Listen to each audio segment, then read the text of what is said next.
Hi, I'm Mitch Gallagher. Welcome to the Sweetwater Minute. We're in Studio B here at Sweetwater, and we're with the one and only Gene Simmons. Great to have you here. That's me. That would be you, yeah, not me. I'm not Richard Simmons. I don't think anybody makes that, confuses you two, do they? Well, I've actually had an argument with a woman I didn't mean to.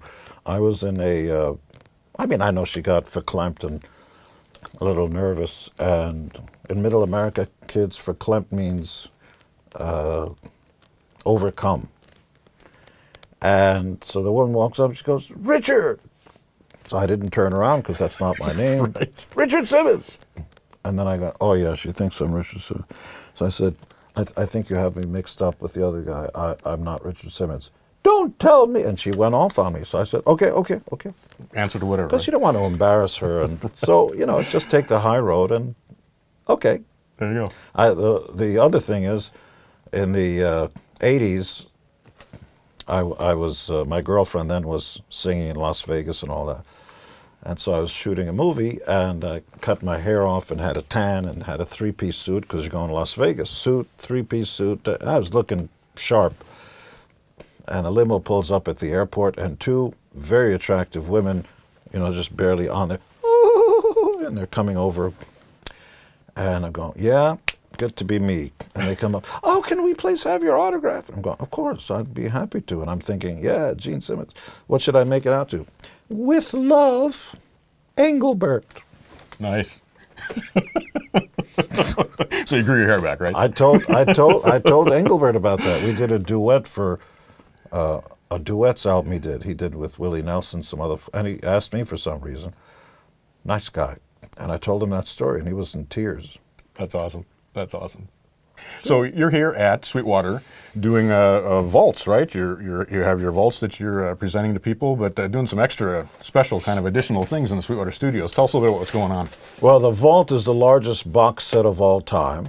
It's 167 tracks spanning 50 years that have never been released. 3 songs I co-wrote with Bob Dylan. The Van Halen brothers appear on 3 songs. Joe Perry, all the Kiss guys, a lot of stuff. Right. Because I'm the luckiest guy, I said this to you off camera, I'm the luckiest guy I've ever met. My life has been so blessed and all that. And so whenever possible, whenever I meet anybody, I don't do it for them, I do it for me. It's purely selfish. When I meet somebody who's excited and just up about life, it inspires me more. Because I'm connected to that little 8.5-year-old boy who came to America as a legal immigrant, who just couldn't imagine the good fortune and the astonishing truth of the American dream, and you're looking at him. There are no limits. Anything I ever dreamed of, if I'm willing to work for it, comes true. And my bosses, like your bosses, like everybody at Sweetwater, are the folks that you meet. And so I go out of my way. What we're doing here at Sweetwater is taking the time to press the flesh and find out what everybody's name is and just, give them the time of day.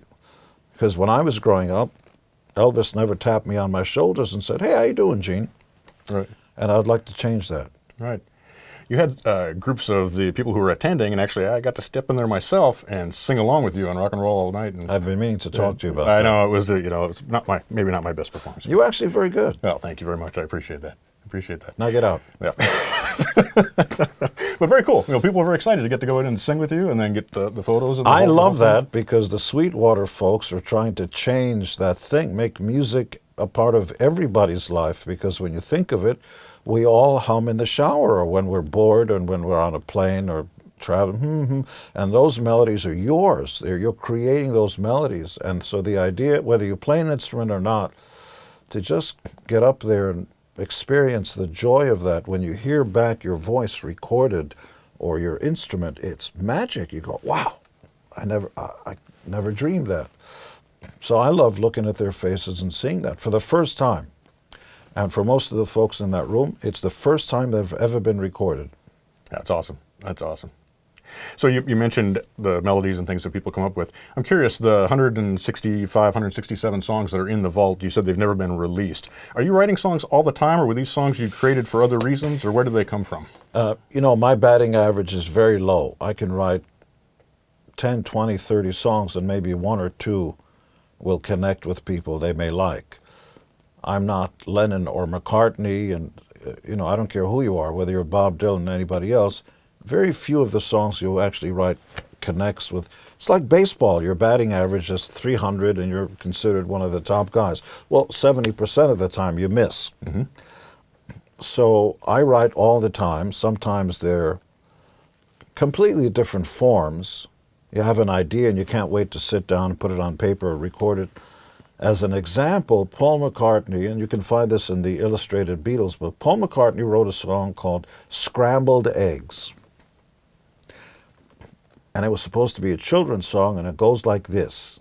Yesterday, something, something, but da-da-da-da-da-da, but yesterday was scrambled eggs. It was a little kid's song about what he had for breakfast. And it was Lennon who kind of sat down and go, no, no, you got something with this yesterday thing. So I have original versions of Calling Dr. Love, which originally was called Bad Bad Lovin', and had a different chorus, and so on. Things like paintings, books, you do that, and then you come back and rewrite it and kind of mold it. And songwriting is no different than a painting. Right, right. You mentioned books. You have a new book, 27, and I'm fascinated by the premise there. Tell us what the story is behind the book. 27 recounts the tragedy that is either self-inflicted or chemical or the disease known as depression, though most people don't understand it, and other variables that make the rich and the famous either kill themselves or pass away at 27. Why 27 years of age? People have been trying to figure this out forever. You're talking about Amy Winehouse, Kurt Cobain, Jimi Hendrix, Jim Morrison, Janis Joplin. It can just go on, and your jaw drops. Mama Cass from today, and one of the guys of the Grateful Dead, and on. Even the Elephant Man in the 1800s, 27. So I did the research, and the book is about that. You'll find their lives fascinating. And then at the end, you're just, you know, like somebody pulls a rug out from under you, and you go, why? You know, the big question is why? You have everything you'd ever want. There are even recent electronic music stars and rap stars that kill themselves from drugs, either right before or right after they pass 27. There seems to be something about that, but what I hope the book does is remind everybody to just engage in the conversation, because if you don't talk about it, you're going to be losing lives. If, you know, there but for the grace of God, that person suffering from depression or being bullied or self-esteem issues, it could be your child or your brother or your mom or your dad or anything. And if you don't talk to them, the worst that'll happen is suicide. So if anybody out there has a bad day or even just a bad experience, sit down and talk to somebody. For those that have really serious problems, call 911 or the Suicide Prevention Hotline. You're going to find people who are willing to just talk to you. Oh, I had a really bad day. Yeah, me too. I haven't met anybody that hasn't had a bad day. So I hope the book encourages everyone to just talk and reach out, because I've never been depressed so far. You know, my hand is straight and it doesn't shake and everything, but not everybody's the same. We have different DNA, and some folks need, you know, it's just a kind of a, hey, how you doing? I hope you're okay. Right, right, right. You're going to be saving lives, and I'm not just saying that. That's awesome. That's awesome. So many of the folks who watch these videos are musicians and engineers and producers, and one of the things that many musicians I talk to is that they're a bit averse to self-promotion, to working what they do and to putting themselves out there. There's almost a negative connotation that can go along with that. Obviously, you have the entrepreneurial spirit, like Chuck, who founded Sweetwater, who's also a musician. Tell us a little bit about what can help somebody drive that and move their career forward. Well, I don't want to throw ice cold water into the face of romance, and I'm, you know, all the romantic smoke and waters thing that is, it's not that. It was never called music. It's not called music now. It wasn't called yesterday, and it won't be called tomorrow. It was always called the music business. And if you believe in truth in advertising, the word business is up there. You can choose to ignore that word, in which case you will go back to your mom's basement yet again. You'll be doing the music you love, but nobody will know about it. After you create something, it is your inferred fiduciary duty to make the rest of the world aware you created something. I mean, if you care enough about the music that you're creating, either playing or singing about, I mean, you've got to go out there. The mountain ain't coming to you, Muhammad. You got to go out there. And that's called promotion and sales. And so you got to, you know, a religion is only good as the messenger, the prophet. Without somebody knocking on your door and say, hey, check my stuff out, whatever, they're not going to know about you. So you can either be a hired gun, be in the background when you put your instrument down, your drums or keyboards and everything, and just go home and have a hot dog. That's fine. You won't go anywhere. The people, and I know the folks up at the top, they go out there and they work every day, even if they're rich. A word to the wise, Carlos Slim, Buffett, Bill Gates, the most powerful people on the planet with the most amount of money, you know what they do? They get up every day and they go to work. The other thing they do is they promote themselves. Life is not enough. I want more. I want more every day. So I have a soda at 7-Elevens, and we have a restaurant chain, and ad infinitum, ad nauseum. You don't have enough time in the day. But I'm here in Fort Wayne. I travel commercially. I came here because I want to meet my bosses. And tomorrow I'll be doing something else. And then you die. So while you're alive, for God's sakes, pump that heart. Doctors will tell you it's good. No matter how rich or poor you are, keep that heart pumping. I know the microphone. Keep that heart pumping. Work hard all day, and you won't have to say that stupid thing, I couldn't get to sleep last night. That's because you didn't work. You know who has no trouble sleeping at night? Ditch diggers. They're thrilled to go to sleep at night. Work hard, whether you need the money or not. There you go. Good advice. So I read your autobiography and other sources, and one thing that interested me is the seeming, from the outside looking in, the confidence that you have when you make various decisions. And one that stood out to me was basically leaving Wicked Lester that had a record contract to go off and do your own thing. Now that takes a fair amount of confidence and belief in where you're going. Tell us a little bit about where that came from, and is there a way to develop that? You know, there's no right or wrong. It's just life isn't linear, and the success sort of template of somebody may not apply to you at all. You know, there are many roads that lead to Mount Olympus, and just because it works for me, which is why I completely ignore the books that say 10 rules of becoming a billionaire. Well, there aren't any. You're going to have to figure it out for yourself, which is why my business books aren't like that. I keep pushing it back on people. You're going to have to figure out the puzzle for yourself, and you're going to have to work harder than your next door neighbor and longer, and that'll help you succeed. Be at the right place at the right time with the right thing. If I want to be a country singer, why would I live in Paris? You know the answer. Where should I go? I would suggest Nashville. Nashville, that's a good idea. Thank you. The mountain's not coming to you. You got to go to it. So we had a deal, Wicked Lester, with Epic Records, and I can't verbalize it, but I thought, you know, this is a single, and that's not enough. I want a home run, and you got to keep swinging stuff. So, you know, hindsight's 20/20, and when I look back on it, I said, what was I thinking about? You're looking the gift horse in the mouth.